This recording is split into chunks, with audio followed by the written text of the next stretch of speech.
Coucou les louloutes. Quelle introduction magnifique. J'espère que ça va pour vous les amis ce matin. Franchement, 5 victoires en 5 matchs pour le Magico Jean-Louis Gassetto. On se régale. Franchement, c'est cool. J'espère que ça va. Il y a tous les fidèles du Phocéen qui sont sur le chat. Il y a tous les fidèles du Phocéen qui sont sur MyPhocéen. D'ailleurs, n'hésitez pas à aller tester la nouvelle formule du Phocéen. Phocéen sans pub, Phocéen accès direct au salon pour discuter avec toute l'équipe du Phocéen. Il y aura des nouveautés, il y a des places exclusives à gagner pour aller au stade, pour aller venir avec nous un peu en backstage. Il y a plein de choses sympas à faire sur MyPhocéen, donc allez-y, myphocéen.fr. Matsei, ça aussi c'est sympa, 38e mois d'abonnement. Merci beaucoup à toi. Salut Romain, salut de la team, salut à toi, ça fait plaisir. Il y a les fidèles, ils sont là. Hein. Je vois mon petit Takaura, c'est un des premiers, hein, c'est un des pionniers. On appelle ça un pionnier qui est là. Il y a Romancier, il y a Vampire, Mistral. Ils sont tous là, les gars. Salut, Luciano, Anthony de Morbihan. On doit être la meilleure équipe d'Europe sur les 5 derniers matchs, c'est probable. Je suis inquiet pour les prochains matchs. C'est Natonat. Tiens, il pose la première question, on y va. Les joueurs sont KO. Est-ce que tu penses que Jean-Louis Gasset va faire tourner à Villarreal ? Oui, je le pense, bien sûr, et il le faut. Après, il faut pas faire tourner totalement non plus et tous les joueurs.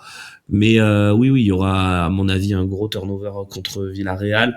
Je pense, par exemple, à Minaric, je pense à Vertu. Voilà, des joueurs qui ont beaucoup joué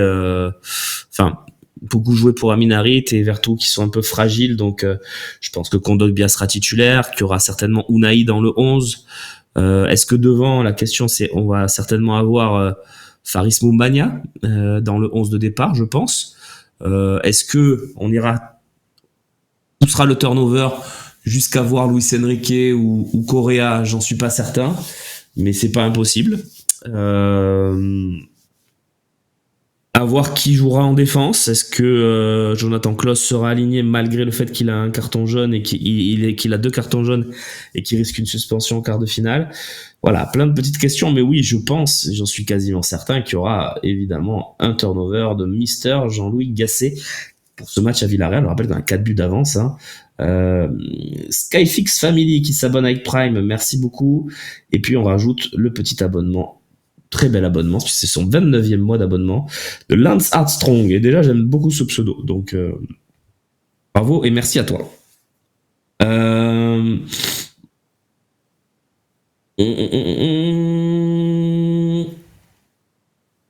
Clairement, espérons que la roue tourne à retourner. Ben oui, on espère tous. Correa, vraiment. Ben écoute, je pense, Polichette, que sur ce match-là, est-ce qu'on peut pas commencer avec Correa à la place d'Aubameyang, sachant que on n'a pas forcément besoin de marquer, hein, il suffit juste de bien défendre. Correa, je pense qu'en plus, il est capable d'amener quelque chose sur ce poste-là un peu particulier, en partant de la gauche pour rentrer vers l'intérieur. Je me dis, c'est l'occasion justement de profiter d'avoir un joueur qui joue pas et qui peut, sur un match, peut-être faire enfin quelque chose. Je mets Faris, oui, à la pointe de l'attaque, bien sûr. Ça, c'est clair. On peut la faire, hein, si vous voulez. Vous voulez la compo qu'on peut envisager. Je pense que Lopez, Mbemba, Balerdi, ça doit jouer. En priant pour que Mbemba, Balerdi, ça tienne physiquement jusqu'à la trêve. À gauche, Merlin, bien sûr. À droite, Klose ou Meite, selon l'état de Klose. Et selon l'envie de le faire jouer en fonction des cartons jaunes. Qui sera suspendu pour le quart de finale s'il prend un jaune. Et j'ajoute à ça le milieu de terrain, Kondogbia qui n'a pas joué le match, qui n'a pas débuté pour moi, c'était pour l'économiser, pour l'avoir pour ce match contre Villarreal. Donc, après le match de Meite, les gars, faut pas non plus le surcoter. Je sais qu'hier, on a été très généreux dans la note. Bon, c'est un match quand même compliqué pour lui, hein, donc, mais il y a eu la mentalité guerrier dont on avait besoin. Kondogbia au milieu de terrain avec Unai, ça je le mets parce que je pense que à 4-0 tu peux te permettre de commencer avec Unai et tu vois si ça va pas, tu fais vite rentrer Vertu à sa place. À côté d'Unai, le problème c'est que j'aimerais avoir un autre joueur pour faire souffler Harit et que je l'ai pas. J'ai beau chercher, je l'ai pas. Ou alors tu fais un 4-4-2 avec Kondogbia, Unai, Correa à gauche.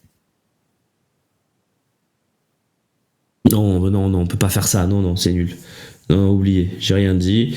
Harit, faut le mettre, c'est pas grave. On fera tourner si besoin. Kondogbia, Harit, Unai et devant Mumbania, Correa et Enrique, pourquoi pas. Ça fait gros turnover, hein, mais ouais, le truc c'est que j'ai pas envie. Pourquoi je mets pas Unai à la place d'Harit, c'est parce que j'ai pas envie d'utiliser Vertu. Vertu, dimanche, il y a Rennes, on l'a vu un peu cramé de cet enchaînement. Il revient de blessure. Donc pour moi, la priorité, c'est vraiment de reposer Vertu. Correa à la place d'Harit, non, c'est pas possible, hein, techniquement, vu ce que l'abattage d'Harit au milieu de terrain, que ce soit dans l'implication défensive, dans l'implication offensive et tout, pour moi, c'est pas possible. Donc, ou alors on fait un 3-5-2. C'est pas impossible aussi que Jean-Louis se dise on va renforcer, on se fait un petit 3-5-2, on assure le coup. Et le 3-5-2, il serait beaucoup plus facile à faire avec Meite qui rentrerait dans la ligne de défense, un milieu avec Kondogbia ou Unai, et après tu mets 3 joueurs devant qui tournent. Tu fais tourner.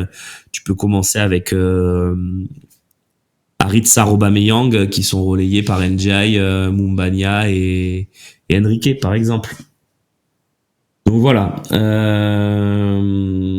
y a plein d'options. Harit à la place d'Harit, Ndiaye à la place d'Harit, je l'ai déjà dit, tu es fou. Pour moi, c'est pas possible. Je trouve que Harit fait tellement de choses, et tellement de bien dans le milieu de terrain que je pense pas qu'Ndiaye soit capable de faire ça défensivement et même dans la capacité à être le premier à casser une ligne par un dribble, par une passe. Pour moi, Ndiaye est plus important et plus intéressant aux abords de la surface où il est très fort. Mais à 40 mètres des buts, Ndiaye me plaît pas plus que ça. Voilà, donc il peut y avoir Soglo aussi. Ouais, mais Soglo, c'est quand même léger, Soglo. Faut pas faire ce qu'a fait Marcelino. C'est vrai. C'est vrai, Balco. Mais si tu fais un 3-5-2, au contraire, je trouve que c'est intelligent. Tu muscles. Tu te permets d'avoir un peu plus de contrôle sur le match, un peu plus d'assises défensives. Ce qui est sûr, c'est qu'il faut pas prendre des vagues. Il faut continuer à essayer d'être actif dans le match, proposer des choses, mais je pense qu'on en est capable.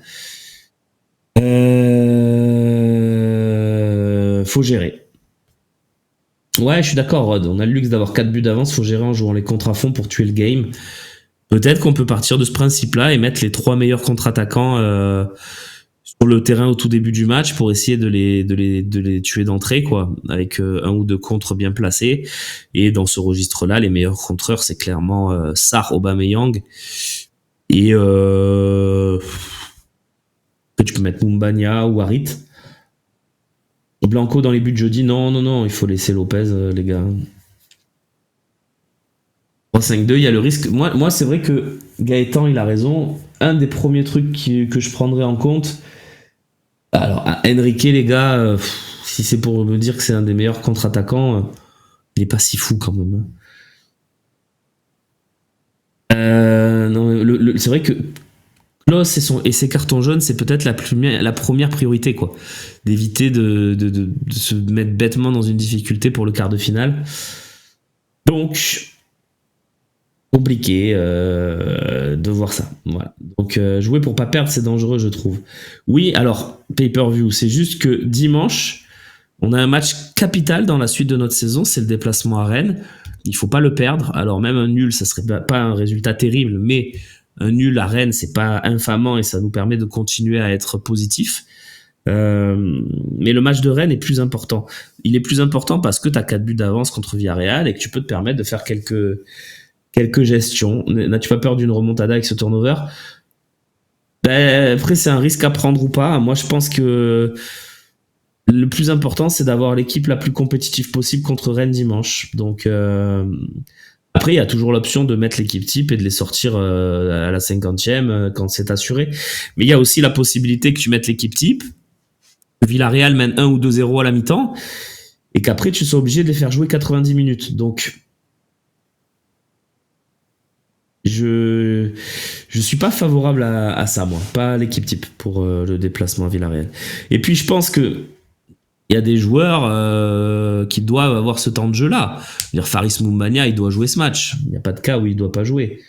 Non, les cartons, c'est après les quarts de finale. Donc, c'est pour les demi et la finale. Les cartons seront mis à zéro. Et ça, c'est nouveau, mais depuis quelques saisons, c'est pour que les finales de Ligue des Champions, d'Europa League ne soient pas sans certains des meilleurs joueurs et que tous les meilleurs joueurs puissent participer à ces finales, sauf carton rouge et blessure, bien sûr. Ouais, NJ est sorti tôt hier, donc je le mets jeudi. C'est pas bête, Mandanda, c'est pas bête. Liverpool va faire pareil que nous. Ouais, je sais pas, j'ai pas compris, t'as des étoiles sur ton message.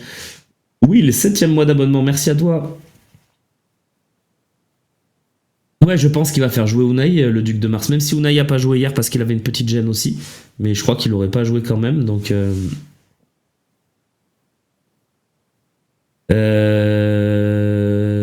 Afaransis, l'attaquant en vedette passe sur la pelouse, 4 mains dans la surface non sifflée, une faute grossière dans la surface non sifflée, une faute sur l'action de but non sifflée, je ne comprends pas votre joie, c'était une mascarade de sport. Écoute, c'est presque les plus belles de victoires. Je dirais que c'est des victoires où tu as souffert, des victoires où oui, il y a une polémique arbitrale et en plus pour le coup elle est de ton côté pour une fois. Donc moi je trouve vraiment que c'est des belles victoires parce que elles sont difficiles, elles sont dans une série qui est compliquée, tu sors d'un match où tu as tout donné contre Villarreal, tu as fait un match énorme en termes d'intensité et tu arrives quand même à gagner ce match contre Nantes, Nantes qui a fait une très bonne deuxième mi-temps, faut pas tout leur retirer non plus. Donc moi je suis content, voilà, mais et c'est pas faux, hein, c'est pas faux qu'on aurait pu se faire siffler un penalty. Hein. Non, non, mais après, je vais le dire clairement, moi je comprends, hein, si j'étais nantais, ce matin, je pousserais des sacrés coups de gueule dans le canari au café. Mais oui, oui, je comprends totalement leur colère. Maintenant, c'est du foot et ça arrive. Le truc qui a été en leur défaveur surtout, c'est ce contre et cette action létale d'Aubameyang. Et ça, il n'y a pas de polémique arbitrale là-dessus. Merci Mistral pour ta question, parce que oui, je vais en parler ce matin. Je suis très en colère. Comme toi. Ah tiens, juste avant, je vais lire le message de Manuel. On va un peu, voilà, on va un peu se faire mousser. Romain, je vais faire un peu de tirage de pompe, mais je le pense. Merci aux Phocéens pour vos émissions. Vous êtes au top, chacun dans votre style. Merci à toi. On essaye de vous donner, en tout cas. Voilà, on vous donne de l'OM tous les jours, quasiment. Et puis sur le site, on vous donne de l'info. On essaye d'être là. Voilà. Vraiment une belle équipe. Romain Canutis, Slimane Ayen, Loïc Lachaud, Jade Volpe, Marine Garnier. On est tous au top, tous ensemble. Et Seb Volpe, évidemment, bien sûr, pour encadrer tout ça. C'est un régal. Voilà, moi je trouve que cette saison, nous au moins, on a mouillé le maillot, on a été là. Ouais, justement de rattraper. Bien. Donc Mistral, on en parle de Balerdi qui continue de se faire défoncer par Stéphanie sur RMC. J'en peux plus parce que c'est ce que disait Bilal hier soir. Les consultants, journalistes ont du mal à reconnaître leurs erreurs. Et du coup, ils s'entêtent dans leur délire. Je crois qu'on est sur un cas d'école. Voilà. Moi, j'essaye de pas être dans ça justement parce que là, j'ai été très très dur avec 2 joueurs cette saison. Unai et Njai. Correa aussi, mais Correa, bon. Mais Unai et Njai, j'ai été très très dur. Unai, je pense que je sais pas si j'aurais tort, mais je suis pas sûr. Ndiaye, j'ai eu tort et je suis très content de le reconnaître et vraiment très heureux. Par contre, il y a des propos que j'entends un peu partout qui me choquent. Voilà, de la part soi-disant d'experts footballistiques. Comment peut-on dire que Balerdi n'est pas un bon joueur ? Je veux dire, c'est dire un OM ambitieux ne peut pas avoir Balerdi, je suis désolé. Hein. Dans la grande histoire de l'OM, des OM les plus ambitieux, on a eu des joueurs bien moins forts que Balerdi cette saison. Alors oui, s'il est resté arrêté en 2021, 2022, oui, le Balerdi de cette époque-là faisait beaucoup d'erreurs. Mais moi, je trouve vraiment que Balerdi est très sous-coté justement dans ses... Et je prends par exemple l'équipe aussi, hein. Après le match de Villarreal, qui met 7 à Balerdi alors qu'il fait un match, mais un match monumental, il leur met 6 hier soir alors qu'il est très bon. Je trouve que qu'est-ce qu'il faut faire pour avoir des notes à la hauteur de leur prestation. Je parle de Balerdi surtout parce que Mbemba a une cote un peu plus élevée. Mais Balerdi, c'est quand même énorme. Enfin, moi, je trouve ça fou de dire que Balerdi n'est pas au niveau de l'OM. Enfin, c'est l'OM qui n'est pas au niveau de Balerdi cette année, hein, les gars. Moi, je suis abasourdi. Voilà, je le dis clairement. Parce que parce il ne plaît pas à certains. On considère que c'est pas un bon joueur, mais je peux vous garantir que toutes les équipes de Ligue 1, et je dis bien toutes les équipes de Ligue 1, aimeraient avoir Balerdi. Je suis persuadé que le PSG qui cherchait un défenseur central cet été, tu leur donnes Balerdi, cet hiver pardon, et cet été d'ailleurs, tu leur donnes Balerdi, ils le prennent mais à bras ouverts. Donc je suis je trouve ça complètement fou. Voilà. Bref, c'est tout. C'était juste pour dire ça. On va faire tourner peut-être un peu ça sur les réseaux sociaux. On va faire confiance à Benoît du Phocéen pour faire ça avec beaucoup de talent. Je l'ai pas cité d'ailleurs dans la super équipe du Phocéen. Benoît qui nous a rejoint officiellement il y a un mois ou deux, qui fait du super boulot, notamment sur les réseaux sociaux. Donc, on va s'arrêter là sur Stéphane Guy, parce qu'effectivement, Osef des autres, comme le dit Alfredo, on peut pas lui donner tort sur le match contre Brest. Alors moi je suis pas d'accord, tu vois Hugo, chaque argument sur Balerdi, il dit ah mais il défend comme il a défendu contre Brest sur l'Esmelou. Le truc c'est que l'Esmelou il arrive lancé dans la surface. Si Balerdi tend la jambe, penalty les gars. Donc moi je veux bien, effectivement il a pas bougé, il a regardé. Et bon, sur cette action, il y a quand même une énorme erreur d'incompréhension entre Ulysse Garcia et Onana qu'offre le but à Brest. Donc moi, je trouve même pas qu'il est responsable sur le but, quoi. Donc ça me paraît, il l'est un petit peu parce qu'il va pas au duel sur l'Esmelou dans la surface. Mais quand même, les gars, quand même. Voilà. Donc, bref. Et il avait un jeune aussi, ouais, peut-être, ça je sais pas, mais je me rappelle plus, mais t'as sûrement raison, Vaidam. Donc bref, c'est pas un argument quoi. Je veux dire, tu peux lui tomber dessus pour certains trucs. Tu vois, oui, il avait pété un petit câble à Nice qui nous avait coûté cher en début de saison. Après, tu prends tous les défenseurs du centre du monde entier, ils font 2-3 erreurs par saison. Il y en a pas un qui est parfait, quoi. Ça n'arrive pas, ça n'existe pas. Todibo, qui est excellent depuis le début de saison, depuis 5-6 matchs, il est à côté de ses pompes totales. Il a pris un rouge en mois de janvier. Hier, le dernier match, il met un but contre son camp un peu gag. Voilà, tous les défenseurs centraux, même les meilleurs, parce que Todibo, pour moi, c'est un des tout meilleurs cette saison en défense centrale. Ils sont tous faute à un moment donné ou un autre. Donc, nous, on s'attarde, on dit oui, Balerdi nous a coûté 2 points là. Oui, mais tous les défenseurs centraux, en fait. Mbemba contre l'Ajax à l'Ajax, il a été calamiteux, catastrophique.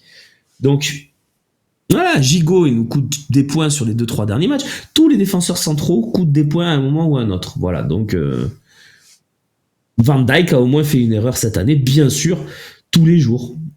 Hier, Ake a fait une bourde contre Liverpool. Ça arrive à tout le monde, bien sûr. Skyfix Family, merci pour ton message. Avec le retour de Gigot, le 3-5-2 sera une option supplémentaire. Oui, romancier. Malgré tout, ouais, pour certains matchs, oui, pour certains matchs. Saliba faisait plus d'erreurs, mais nous coûtait moins cher. Ouais, bien sûr, mais cette saison, on peut pas dire ça. Bref, je trouve qu'il fallait en parler parce que Balerdi mérite vraiment beaucoup de compliments. C'est un joueur attachant, avec un état d'esprit incroyable. Je le dis parce que pour l'avoir croisé plusieurs fois, en plus c'est un garçon gentil, très respectueux, pas un mot plus haut que l'autre, se met toujours derrière l'institution. Moi,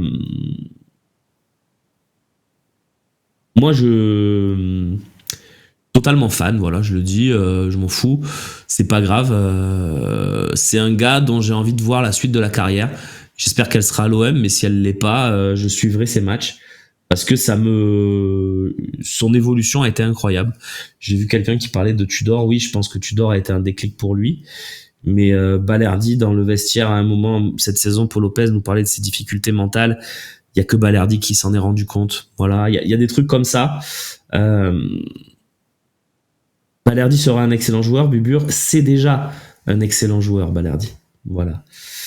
Je pense qu'il fallait en parler parce que il y en a marre. Il y en a marre de ce Balerdi bashing. C'est injuste et c'est presque malsain. Voilà, je trouve ça malsain parce que merci BZHOM, ton message est parfait. J'ai détesté Balerdi, forcé de constater qu'il a évolué en très bon défenseur. Moi, je suis content. Voilà, je suis content d'avoir pu en parler ce matin parce que ça m'a fait mal au cœur. Voilà. Déjà la dernière fois, ça fait 2 fois, 3 fois même qu'il le défonce gratuitement. Et avec un petit sourire narquois en plus. Donc, j'espère que Romain Canuti, tiens, je lui lance un petit message. Prochaine fois qu'il a le plaisir de monter à Paris, faire quelques émissions avec eux, mettra quelques tacles glissés à son égard. Voilà, je lui fais confiance. Faites-lui passer le message à Romain. Voilà, 21e minute de l'OM au café du lundi. Allez-y, dites-lui de regarder ça. Romain Canuti, t'as intérêt à montrer qui tu es. Tu iras à Paris et qu'on parlera de Leonardo Balerdi.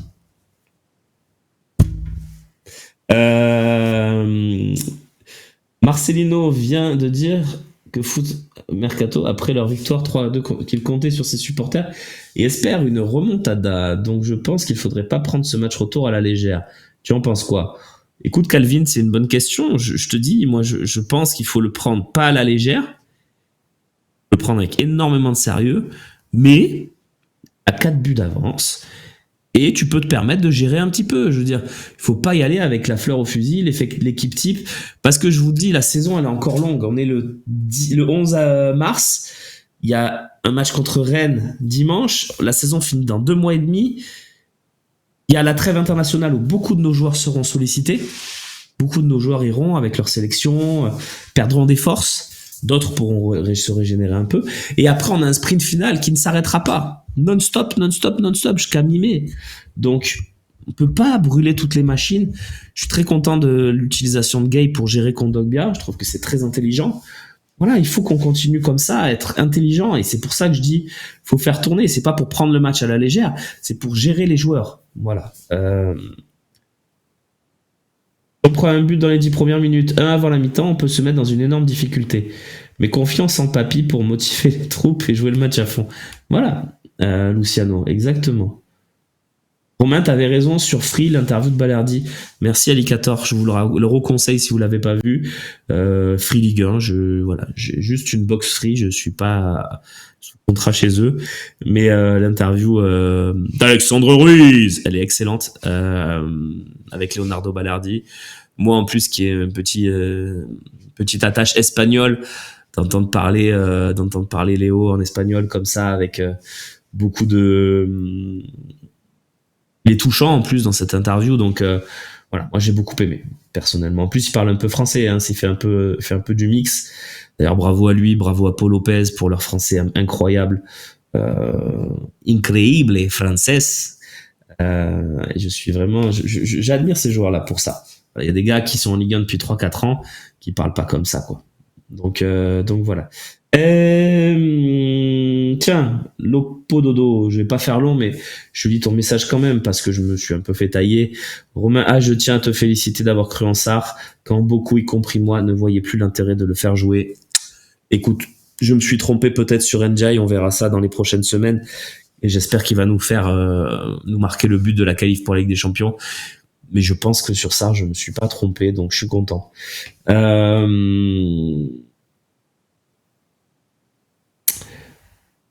À recroire avec des champions, j'ai peur d'être une nouvelle fois déçu cette saison. Hugo, on a très peu de chances d'y aller parce qu'on a des matchs très difficiles qui nous attendent. Mais on a ces matchs-là, ils peuvent être une bascule. Quand tu joues Lille, quand tu joues Lens, quand tu joues Rennes, quand tu joues...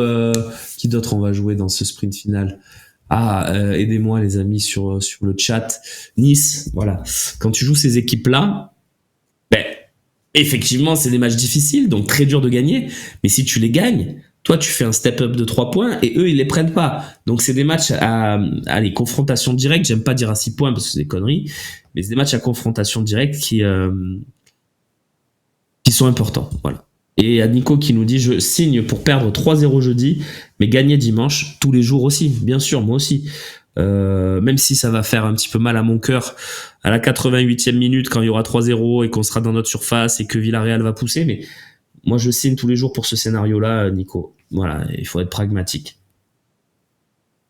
Il y a Rongier qui va revenir. Bah écoute, pour l'instant j'y compte pas trop parce que on nous l'a annoncé fin janvier, puis mi-février, puis fin février, puis mi-mars, puis fin mars.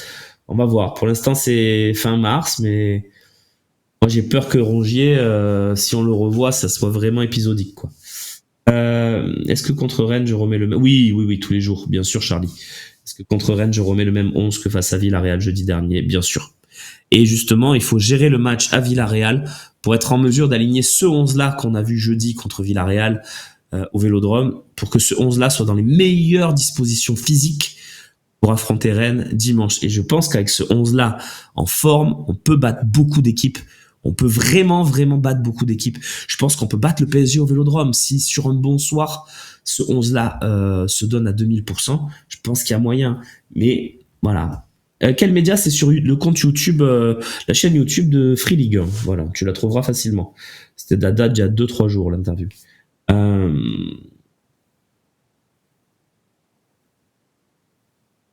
Alors, boum. Allez, je redescends un petit peu. Qatar. Quand j'ai dit qui on joue, il y a quelqu'un qui m'a répondu le Qatar. Hugo a raison, on joue aussi Reims. Reims, j'y crois pas trop pour la lutte aux places européennes pour eux, mais ils vont être difficiles à bouger. Est-ce que Sarr va rester l'année prochaine? Ben, on verra. En tout cas, je pense que Sarr partira pas pour 10 millions d'euros cet été, quoi. Pour avoir Sarr, faudra mettre un peu plus. Sarr fait partie avec Bemba et Unai des joueurs aussi qui peuvent intéresser l'Arabie Saoudite. Voilà, je le dis parce que pour beaucoup de facteurs, mais ces 3 joueurs-là ont eu quelques approches aussi de la part de l'Arabie Saoudite. Donc voilà, c'est des joueurs qu'on ne bradera pas, surtout pour Sarr et Balerdi, bien sûr. Mais il peut y avoir ces approches-là aussi cet été. Quand je vois que Reims fait nul à Paris, une défaite au Vel nous ferait pas perdre des points contre Paris. Théo, quelque chose d'important qu'il faut que tu comprennes, enfin, je veux pas faire le donneur de leçons, c'est pas du tout le but, mais le PSG qui joue contre Reims, il s'en cague. Le match ne les intéresse pas. Faut l'assimiler ça. PSG Reims, le 11 parisien, on n'a rien à faire.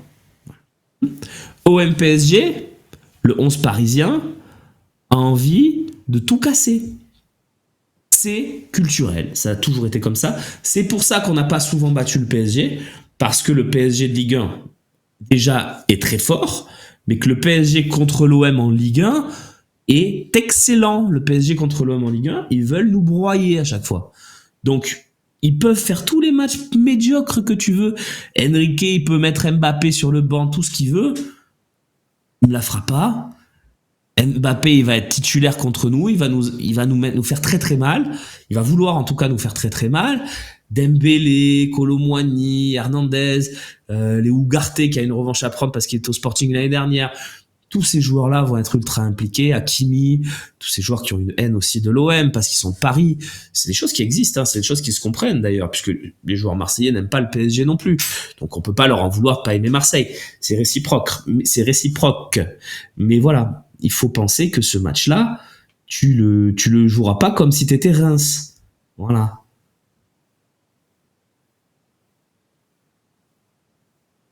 C'est important à dire parce que c'est Barcelone sur Mbemba. Bah écoute, s'ils sont sur Mbemba, c'est une bonne idée.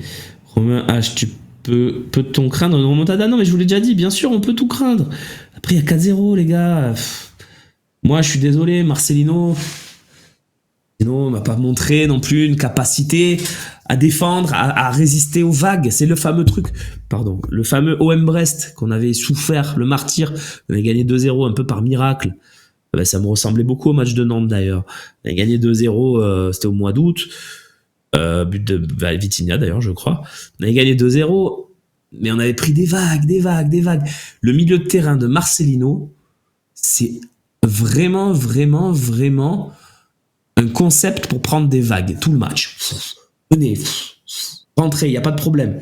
Donc, est-ce que cette équipe-là, ce milieu de terrain-là, dans une équipe qui va vouloir marquer 4 buts ou plus, va être capable de résister à nos contre-attaques, même avec des joueurs qui peuvent tourner avec peut-être pas l'équipe type? Je pense quand même qu'on va en planter un ou deux là-bas. Donc, il faudrait qu'ils en mettent 6, 5 ou 6, quoi.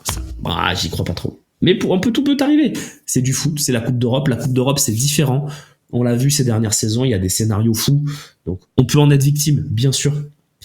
Cas de départ de Balerdi, est-ce que je prends Todibo? Le truc, c'est que Todibo, ça va coûter 40 ou 50. C'est pas pour nous.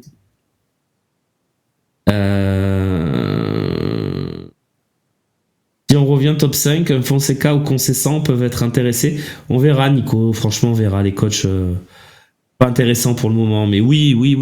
Bien sûr que c'est ce type de coach-là que Pablo Longoria va essayer d'aller chercher, oui.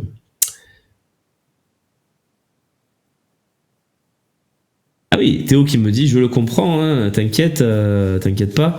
Le truc que j'ai expliqué sur le PSG qui s'en fout sur les autres matchs et pas sur nous. Le truc, c'est que du coup, par rapport aux autres concurrents, ça fait chier. Ben bien sûr. Mais c'est dans notre ADN aussi que quand on va se déplacer, je schématise, hein, quand l'Olympique de Marseille se déplace à Reims est plus motivé quand ils reçoivent Lorient. Ou que quand ils reçoivent Lille. Parce qu'il y a ce match contre l'OM, le grand OM, l'OM médiatique. Ils sont d'ailleurs tout aussi motivés contre le PSG. Je le reconnais. Mais on a ces désavantages contre tous les clubs. Donc, nous, sur une saison, il faut partir du principe qu'on va jouer mieux contre nous que contre d'autres adversaires. Donc, on doit être encore plus fort. Bref. Griezmann, ça serait top. Les gars, Griezmann, sur cette saison, il est top 5 monde. Hein. Donc, rêvez pas trop. Rêvez pas trop.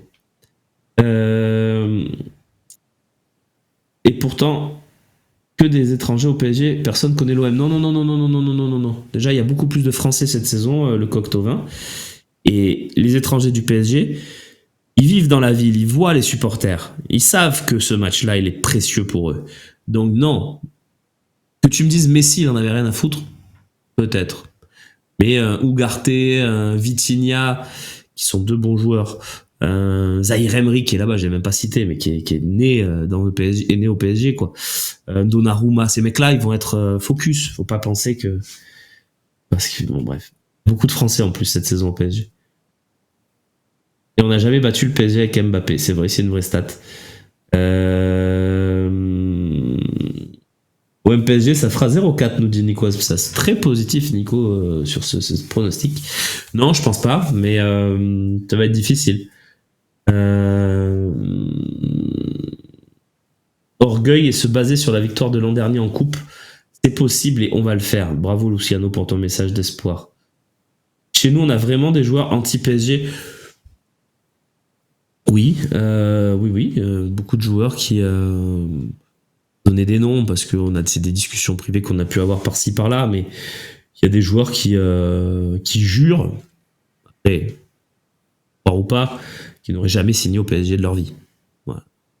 Beaucoup de raisons. Après, l'argent faisant, peut-être que tu te laisses convaincre, hein, comme Lucas Hernandez. C'est pour ça que je lui en veux pas. Je pense que quand l'offre arrive, tu te dis, bon, bah, allez, hein, on va mettre la famille à l'abri sur 20 générations, quoi.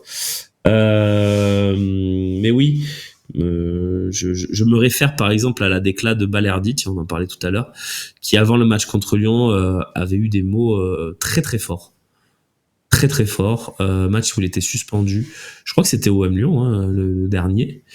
Et il avait dit un truc du genre, mais ce match, il faut, enfin, je me souviens plus ce qu'il avait dit, mais il avait été vulgaire même sur le coup, et j'avais trouvé ça super, quoi. Et donc, oui, il y aura une animation de vestiaire différente pour ce match-là, qui en plus sera le premier en sortie de trêve, donc les mecs seront vraiment dans un truc où ils auraient pu le préparer mentalement. Donc voilà, on verra.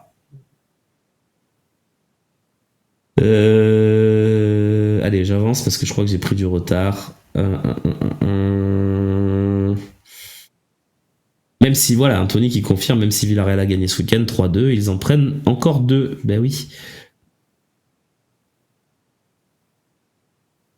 T'as pas vu leur match hier soir? Non, j'ai pas vu leur match. Non. Pourquoi Vitinha était en tribune? Il a cru pouvoir revenir après son but face aux Génois. Écoute, épileptique, moi je trouve ça super. Voilà, c'est un joueur qui avait pas prévu de partir de l'OM. Part parce que la goutte d'eau a fait déborder le vase sur son occasion ratée contre Monaco. Et qui part donc finalement logiquement. Mais c'est un joueur qui a toujours eu un état d'esprit irréprochable, qui a des amis dans le vestiaire, qui est toujours sous contrat à l'OM et qui, sur un week-end de libre, a décidé de venir voir son équipe. Je trouve ça merveilleux. Moi, beaucoup de respect pour ça. Alors tu peux rester chez toi, rien foutre, tranquille, ou tu peux sortir dans ta ville où tu es. Tu trouves les moyens de venir voir et supporter ton ancien club, voir tes amis, te poser en tribune avec Rongier, avec Gigot, avec les copains qui manquent. Je trouve ça super. Importe les conséquences. J'avance, j'ai pris beaucoup de retard, mais les débats sont très intéressants ce matin. De toute façon, on va se voir beaucoup cette semaine.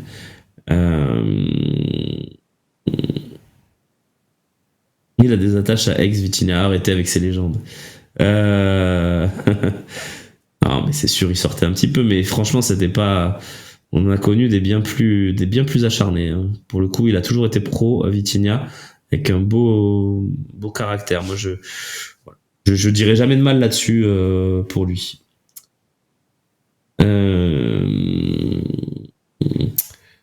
Romain H, parmi la liste des matchs importants à venir, PSG, Lille, Lens, Nice, Rennes, Reims, il y a 18 points à prendre. C'est vrai qu'on va quand même jouer toutes ces équipes sur les 9 derniers matchs. C'est très dur, c'est très très dur. L'objectif serait de prendre combien de points? Bah, écoute, je vais le jouer par l'absurde. Il y a 3 autres matchs. Il y a 9 matchs, tu m'en cites 6, PSG, Lille, Lens, Reims, Nice, Rennes. Déjà, sur les 3 autres matchs, il faudra prendre les 3 points. Donc ça fera 9. Et puis, sur ces matchs-là, si tu en prends 9 ou 10, c'est déjà très très bien. Je sais que c'est un objectif bas, mais du coup, ça fait 18 ou 19 points. Est-ce qu'avec 18 ou 19 points, ça nous permet de faire podium? Je sais pas. De faire top 4, je sais pas. De faire top 5, 6, oui. Je nous vois malgré tout pas en prendre beaucoup plus. Si on prend plus que 19 points sur les 9 derniers matchs, 19 sur 27, hein, on rappelle, je trouve que ça serait un exploit énorme. Ça ferait 6 victoires, 1 nul, on va dire. Peut-être que ça, d'ailleurs, 19 points. Mais non, ça peut être 5 victoires, 4 nuls aussi. Mais moi, je trouverais ça énorme. Et c'est pour montrer aussi la difficulté de ce qui nous attend. Bah, si tu dis vrai, quel échec. Eh oui, mais bon, tu as vu la série de matchs qui nous attend? À Lille, on gagne très rarement déjà, par exemple. Reims, faut aller gagner là-bas, bien sûr. Paris, je pars du principe qu'on va perdre. Excuse-moi, hein, j'ai l'habitude. Donc, si je me dis qu'on peut perdre à Lille et à Paris, tu vois, à Rennes, je pense qu'on peut faire match nul. Faudrait gagner les 3 autres. Lens au Vélodrome, Reims et j'ai oublié le dernier, mais voilà, et Nice au Vélodrome, c'est le cas. Moi, je suis un objectif bas. Après, si je veux un objectif haut, ça serait de battre Nice, de battre Lens, au Vélodrome, d'aller gratter un point sur peut-être sur Paris, un point à Rennes, un point à Lille, ça ferait et 3 points à Reims. L'objectif haut pour moi, ça serait 12. Je dirais qu'entre 9 et 12, on est dans l'objectif. 12, on est dans l'objectif haut. Voilà, si on fait 12 sur 18 sur cette série-là, faut être honnête, les gars, on n'est pas le Real Madrid. Hein. J'ai une petite mine. Non, écoute, j'ai pas beaucoup dormi parce que on s'est couché très tard pour travailler et puis on s'est réveillé très tôt. Donc voilà, non, mais je suis plutôt en forme. Hein. Merci beaucoup pour ton message. En tout cas, Alpha Blue Light. T'inquiète, on est là. Objectivement et sans animosité. Aurais-tu une explication au fait qu'au Correa joue très peu? Pégase, merci pour ta question. Je sais que tu es souvent sur le dossier Correa. Oui, j'ai une explication évidente. Il y en a plusieurs.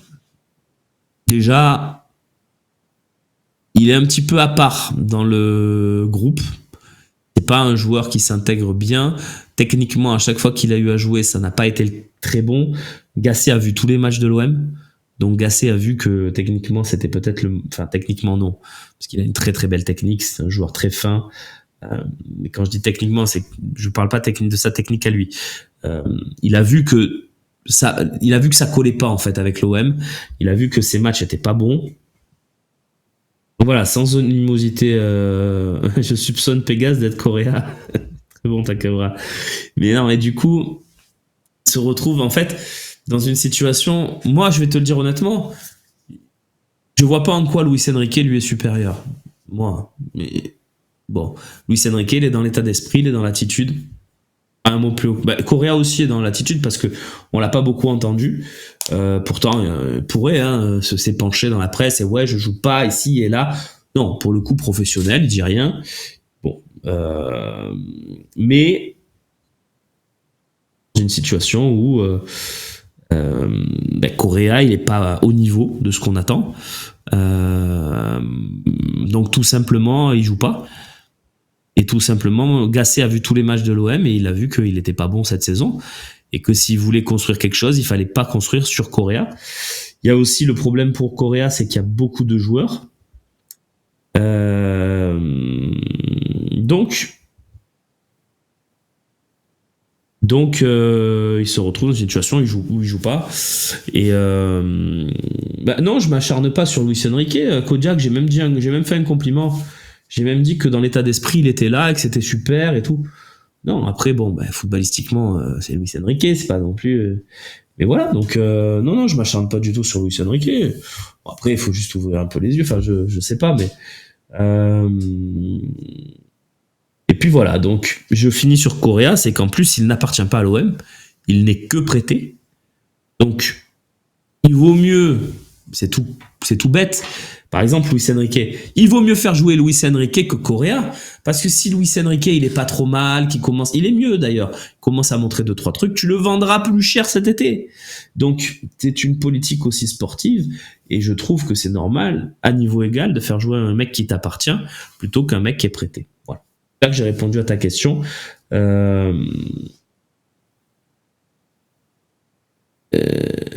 Dès que tu as l'occasion... Non, c'est pas du tout, c'est parce que je les compare parce qu'ils sont au même poste, Kodiak. C'est pas ça, c'est pas du tout que... Mais c'est vrai que oui, je lui balance quelques petites crottes de nez. Moi, je comprends pas ce qu'il fait à l'OM, je le dis. C'est comme ça, mais... Pour Correa, on ne veut pas lever l'option d'achat. Alors, on n'aura pas le choix sans Marco, puisque l'option d'achat sera obligatoire si l'OM fait podium. C'est pas parti pour faire podium, mais sait-on jamais. Et ça dépend pas du temps de jeu, ça dépend de rien en fait, ça dépend que du podium.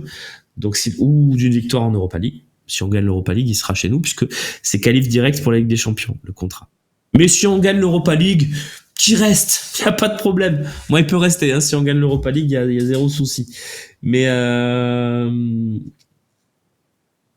voilà. En plus, il défend jamais et même pas décisif sur les phases offensives. Non, mais oui, il est pas du tout dans le coup, Correa. C'est un mariage qui ne marche pas. Oui, on pourra le prêter. Oui, c'est ça. Oui, bien sûr. Fait quoi de lui s'il reste? Non, mais ça, c'est problématique. Mais bon. Écoutez, moi, si on fait podium, écoute, on prend l'erreur, on le prend pour nous, on prend Correa, il y a pas de souci. Écoutez, c'est fini. C'est fini, j'ai l'impression. J'ai l'impression que l'émission se termine. Après, il sera revendu direct. Attention, Pablo Longoria nous a trop bien habitués avec ça. Le flop qui dégage dans les 6 mois, c'est quand même presque miraculeux sur le marché des transferts. C'est très rare. C'est très rare. Donc, on arrive à dégager Suarez au bout de 6 mois, très rare, sans perdre d'argent. Malinowski, dans les mêmes conditions, au bout de 6 mois, et là, il a été acheté définitivement en plus, très rare.